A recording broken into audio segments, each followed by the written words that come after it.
Hello, I want to inform you that this video is a direct continuation of the previous part of the story, the link to which I will leave in the comments of this video. If you haven't watched the first part, I highly recommend doing so to understand the sequence of this amazing story. Enjoy watching. Yes, Mom, I am serious about marrying Scarlett, he replied firmly. I feel that she is the one I want to spend the rest of my life with. My feelings for her are genuine, and I cannot imagine my life without her. Luna looked at her son with mixed feelings. Her love for Dylan wrestled with concern and fear for his future. She understood that sometimes her concerns might mask her true care for her son. I understand, son, she finally spoke. And I want you to be happy. I have to admit, Scarlett caught me off guard. I wasn't prepared for how seriously you take our relationship. Dylan smiled slightly, feeling relief and a release of tension. Thank you, Mom. This means a lot to me. The moon nodded slowly. I understand. Try to make sure that you and Scarlett are happy. And remember, I'm always here to help you if you need it.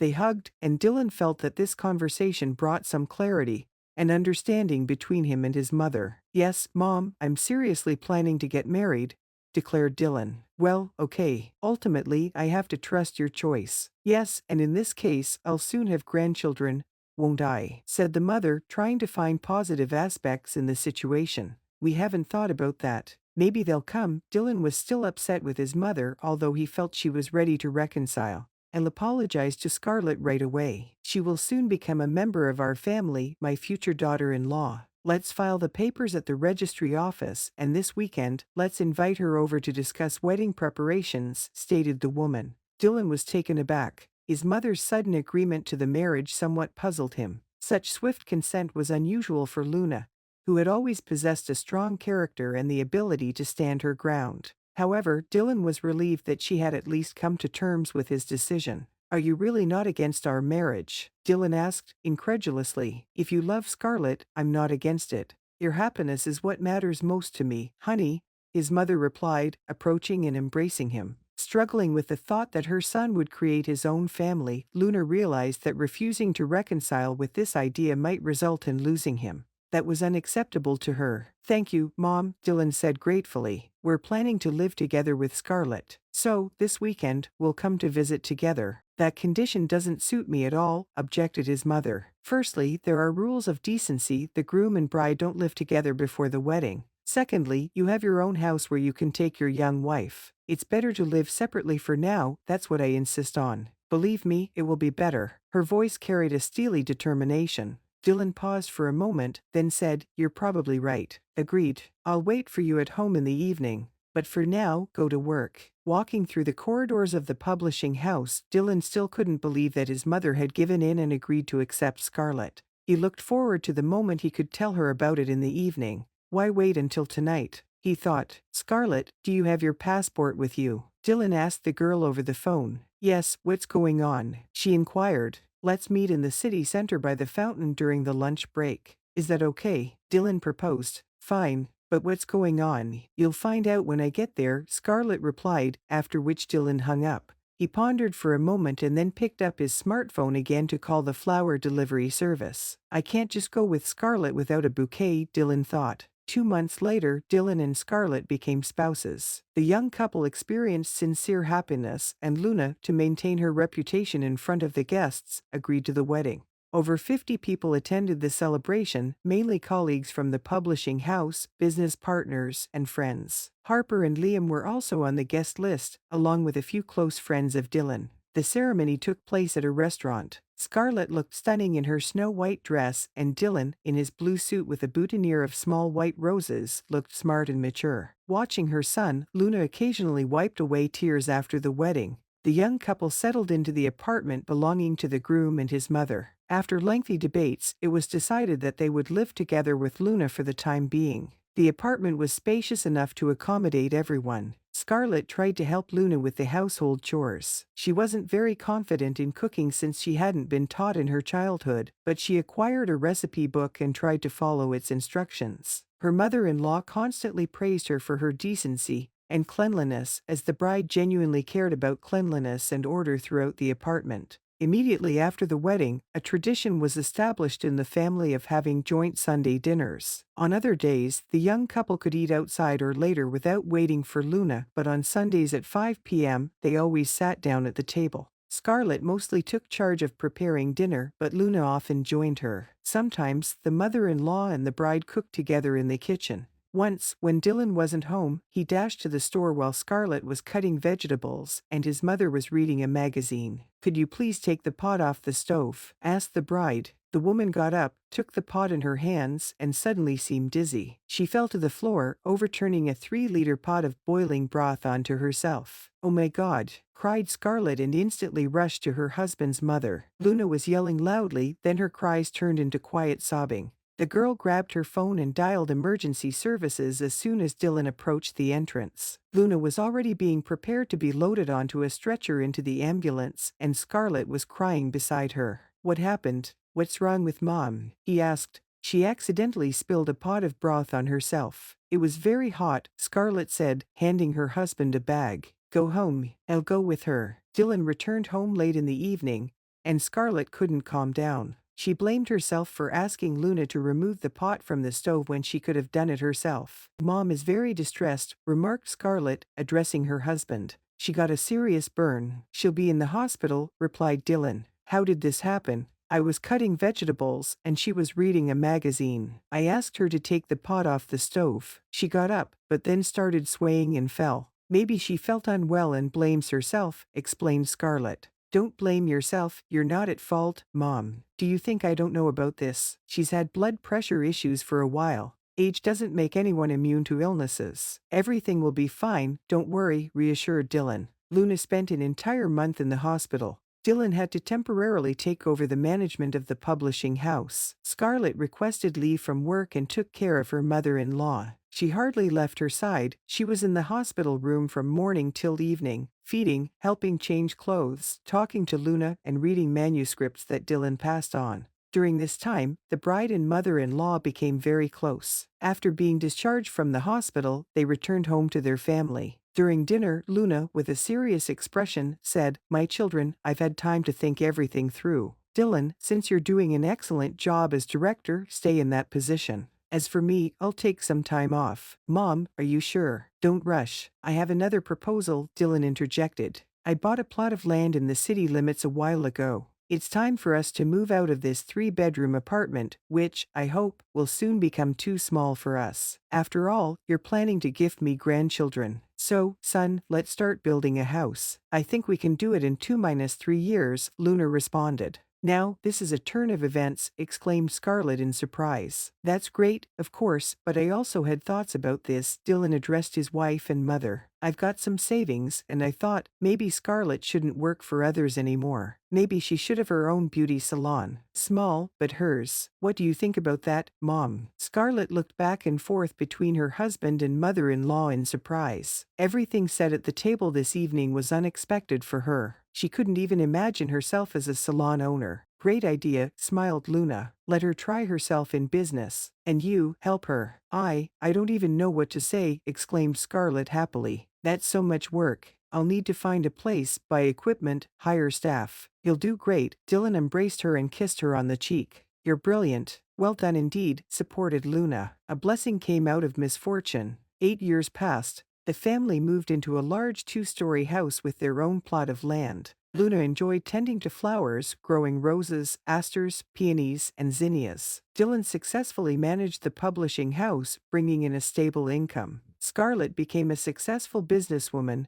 Her salon gained popularity, and clients spoke highly of the professional staff working in her beauty salon. Everything seemed perfect, except for one thing: Scarlett couldn't get pregnant. Scarlett and Dylan underwent a series of tests, had 3 IVF procedures, but to no avail. Scarlett had never shared with her husband about a traumatic experience she had many years ago, a miscarriage. She tried to hide this unpleasant event from him, but inside she felt guilty for not being able to give her husband an heir. The absence of children weighed heavily on their family. Dylan was preparing to celebrate the 15th anniversary of the publishing house. It was announced that the corporate party would take place at a restaurant, with all employees, regular clients, and partners invited. Everyone was in high spirits. Dylan was giving the final instructions to Eva, who stood before him with a notepad, jotting down all his directives. And finally, Eva, don't forget to oversee the seating arrangements for each guest. It's important that everyone can quickly find their seats. Do you understand? Asked Dylan.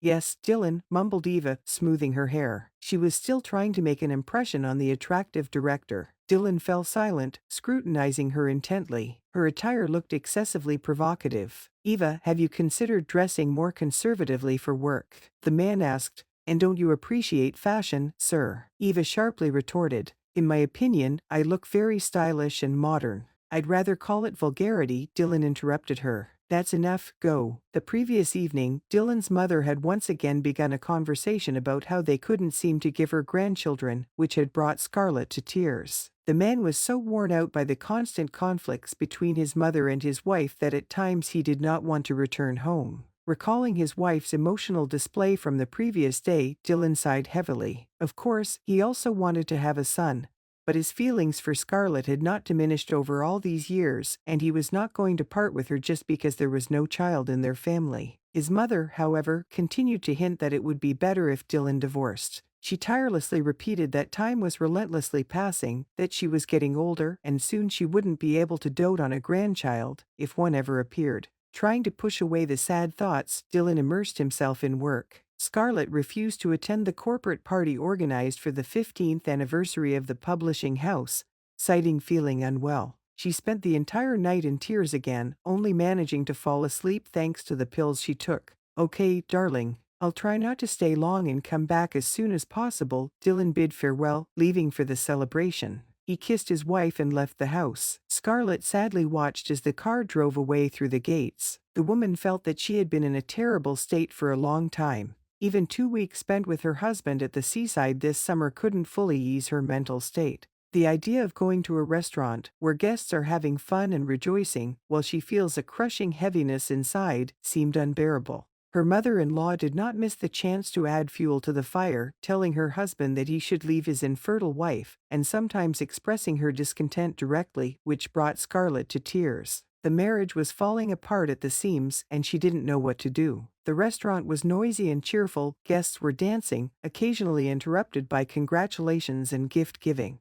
The publishing house's anniversary went great, but Dylan somehow overindulged. He downed one shot after another, barely ate, and by the end of the evening, he was on the edge. Thank you very much for the congratulations, I appreciate all of you, he exclaimed. Dylan's behavior, well known throughout the city, could damage the publishing house's reputation, but he didn't care. At one point, he even decided to enter a dance competition, surprising some guests and entertaining others. One of the attendees even pulled out a smartphone to capture the director's unusual behavior. Observing this, the secretary Eva realized that the situation was about to spiral out of control. She knew Dylan well enough to assume that he would regret his actions the next day. But something needed to be done now to prevent further negative consequences. To prevent possible embarrassing behavior from Dylan in front of the partners, who had already begun to look at him disapprovingly, Eva took matters into her own hands. Dylan, let me dance with you, she said, approaching the director and embracing him around the waist, leading him towards the exit.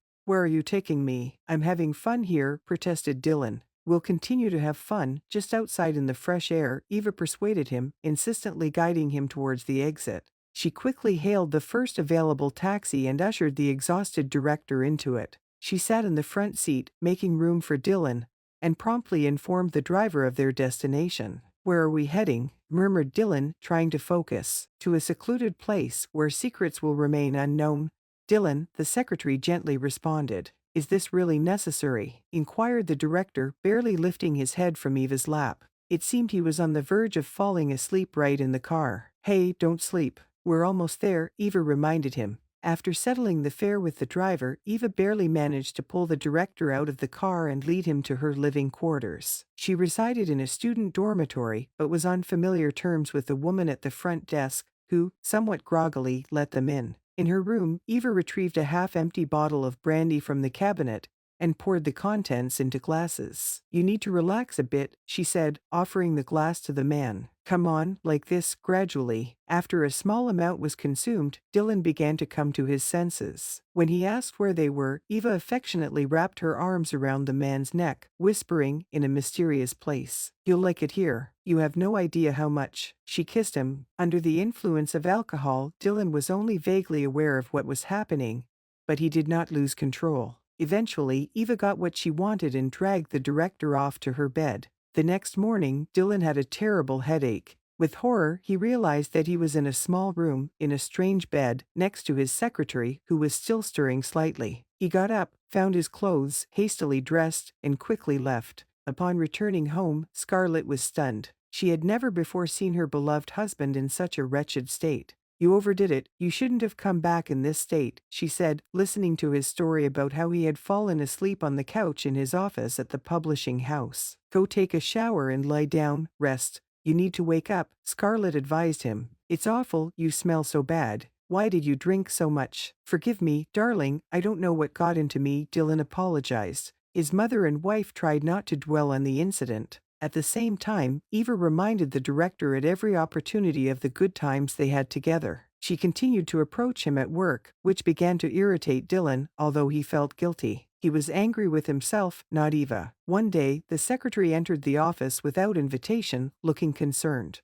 "What's happened?" Dylan asked. "I'm pregnant." Eva lowered her head. Dylan rose from his desk, approached the secretary, and looked into her eyes. "You're not joking, this isn't a mistake." "No, what should I do now?" Eva cried. "Calm down. What to do in this situation? At the very least, provide you with support. In the worst case, get married. After all, it's your child. But the latter is out of the question, and I will help with the finances," said Dylan. "I also need a place to live. I can't raise a child in a dormitory," Eva whined. "I'll take care of it. Please leave." Dylan dismissed her from the office. He sat down in the chair and rested his head in his hands. He will have a child, long awaited, but it's not with his wife, and the absence of his wife is a fact that pleased and worried him at the same time. For the baby, Dylan quickly resolved the housing issue. He accommodated Eva and her future child in Scarlett's apartment, which still remained vacant. Dylan announced that he had rented out the property to his employee, who had encountered temporary difficulties. 2 more years had passed, and on that night when Scarlett accidentally became a witness to her husband's conversation with his mother, she could no longer sleep.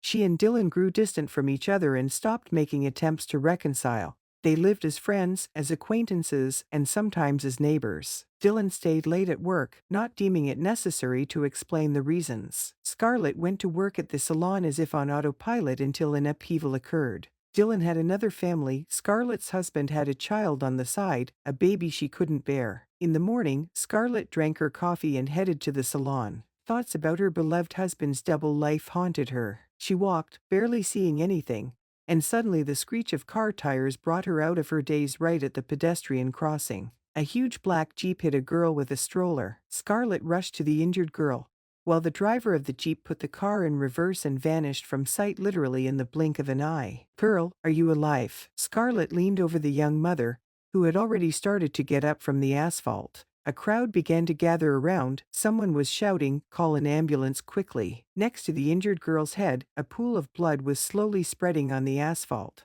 Hearing the baby crying, Scarlett rushed to lift the overturned stroller. The boy in a blue suit burst into tears. The woman unfastened the straps on the stroller and took the child in her arms. "SHH, SHH, little one," Scarlett whispered, trying to comfort the little boy. "Everything's okay, it's all behind us now. Don't cry." She rocked him, trying to console him and holding him close. At that moment, the sound of an ambulance approached, and the crowd of people made way, allowing the medics access to the girl lying on the asphalt. They placed the injured girl on a stretcher and carefully loaded her into the ambulance. The police arrived almost simultaneously. "Is she alive?" asked the police officer to the doctor. "For now, yes, but there are concerns." "Not sure if we'll make it," replied the doctor, pointing to the phone lying nearby. "All right, bring it here, we need to call her relatives." "We have witnesses," shouted the policeman to the crowd. "I am a witness," said Scarlett, still holding the baby in her arms. "Come with me," said the officer, leading her aside.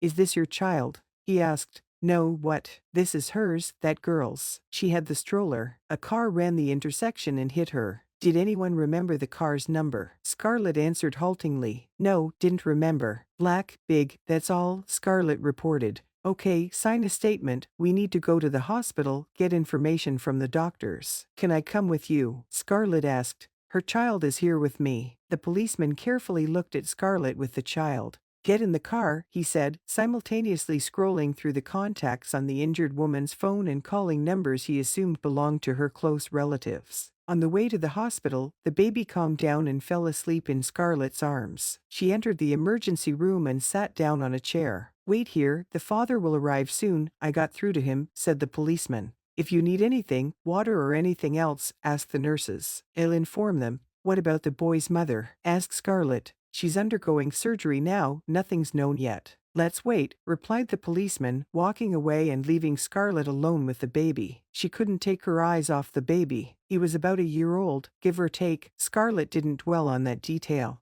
The baby slept peacefully, occasionally making sounds and smiling faintly. The woman's heart squeezed at the thought of what would happen to his mother, she pondered. Lost in thought, she didn't even notice the agitated man who rushed in through the door. Are you okay? Scarlett looked up and saw Dylan before her. The man was extremely distressed, breathing heavily. Scarlett, what are you doing here? Asked Dylan, surprised to see his wife holding his son. You've surprised me even more, replied Scarlett. I got a call saying Ava was in an accident with a child. Who's Ava? Scarlett didn't understand anything. Dylan sighed deeply and sat next to his wife. He looked at his son, stroking his head. Scarlett, this is my son, Andrew, Dylan said quietly. The word son. She understood everything but somehow felt no emotions. Yes, it turned out that way. He's very handsome, takes after you, smiled Scarlett. Dylan looked at his wife in surprise as she admired his child born from another woman. His wife didn't create a scene, didn't ask questions.